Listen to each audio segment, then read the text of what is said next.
কুনাফা তৈরি করার জন্য ২ প্যাকেট পরিমাণ লাচ্ছা সেমাই নিয়েছি। সবাই কেমন আছেন? আশা করি সবাই অনেক ভালো আছেন। আসসালামু আলাইকুম। কুনাফা তৈরি করার জন্য লাচ্ছা সেমাইটা আমি ২ টেবিল চামচ ঘিয়ের মধ্যে খুব ভালোভাবে ভেজে নিব।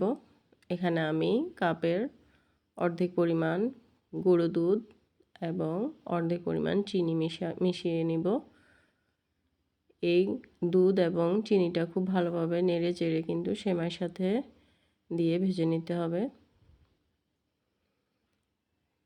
মিষ্টিটা আপনার স্বাদের উপর ডিপেন্ড করেই দিবেন।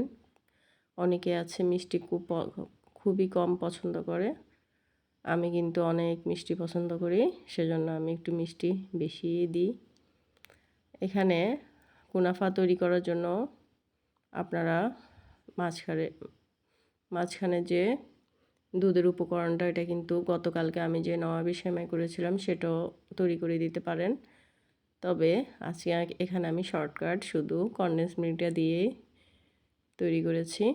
এটা অনেকেই মিষ্টির কারণে পছন্দ করবে না জানি, কিন্তু আমাদের খুবই ভালো লাগে, সেজন্য আমরা এভাবেই শর্টকাটে খুব অল্প সময়ের মধ্যেই তৈরি করে নিয়েছি। এটাও কিন্তু একটু সময় করে কিছু 2 ঘন্টার মতো রেখে দিতে হবে রেস্টে, তাহলে পরে খেতে খুব ভালো লাগে। একটু ফ্রিজে রেখে খেলে কিন্তু আরও খুব ভালো লাগে।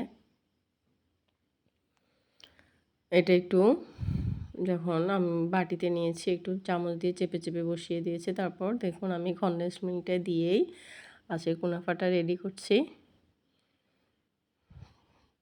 যারা মিষ্টি খুব পছন্দ করেন তারা এভাবেই শর্টকাটে এই কুনাফাটা রেডি করে খেয়ে নিতে পারেন। কুনাফা একটা আরাবিয়ান খাবার, যা আমরা এখন সবাই খুব পছন্দ করেই খাই। এবার আমি কনডেন্স মিল্কটা দেওয়ার পরে উপর থেকে বাকি সেমাইগুলো এভাবে একটু সেট করে দিয়েছি। তারপর আমি এখানে কাঠবাদাম কেটে রেখেছিলাম সেটা দিচ্ছি, আর কিছু কিশমিশ দিব। দেওয়ার পরে কিন্তু আমার এটা ডেকোরেট হয়ে যাবে, খাওয়ার জন্য পুরোপুরিভাবে রেডি।